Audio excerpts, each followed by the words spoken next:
terror attack. That's different than what she told the families. It also became a flashpoint, this difference in her story, in last October's Benghazi hearing in the House when she was challenged on these conflicting accounts. Listen. You had a conversation with the Egyptian Prime Minister. You told him this: we know the attack in Libya had nothing to do with the film.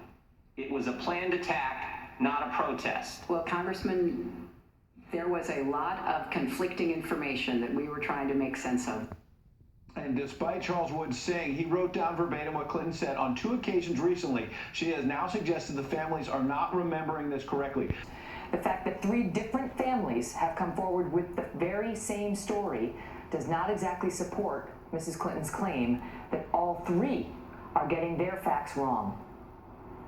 You know, when I think back now to that day and what she knew, you know, it shows me a lot about her character, that she would choose in that moment to basically perpetuate what she knew was untrue.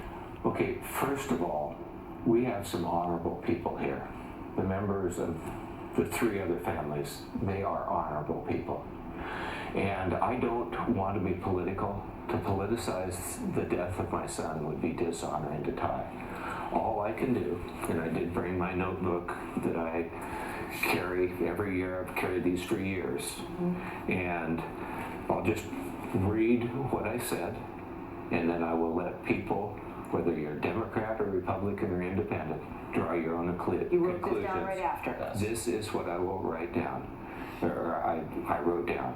I gave Hillary a hug and shook her hand, and she said, we are going to have the filmmaker arrested who was responsible for the death of your son. Yeah, I remember that evening. I want to ask Pat, because I know you were there, and my heart goes out to you as a mother. I know how difficult it must have been for you, and you were not able to stay throughout the whole movie.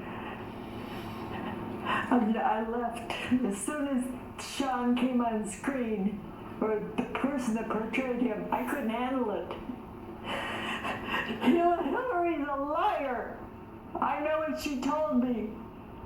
Oh, Pat, I know it must be so hard. So many people want to put this behind them and say, Hillary sat there and she testified. She testified for her own 13 hours, and they say it's done.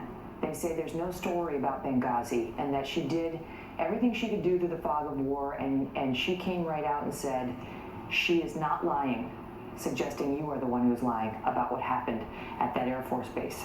Bull feathers.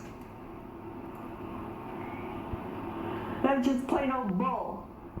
I know what she said, and not only did she say it, but Obama said the same thing to me, and Panetta, and Biden, and Susan Rice. I went up to all of them, begging them to tell me what happened. And they all said that it was the video, every one of them. What's incredible, Charles, is you have contemporaneous notes. I mean, in a court of law, this is admissible. If you were at that point, where you wrote down what she said. We are going to have the filmmaker arrested who was responsible for the death of my son. That's what you said at the time. When I interviewed Oz and Tig and Tonto, their first response was, who has motive to lie? Is it Mr. Woods? Is it Pat Smith? Is it Kate Quigley? Why do you think she said what she said about when they said somebody's lying? She said, it's not me.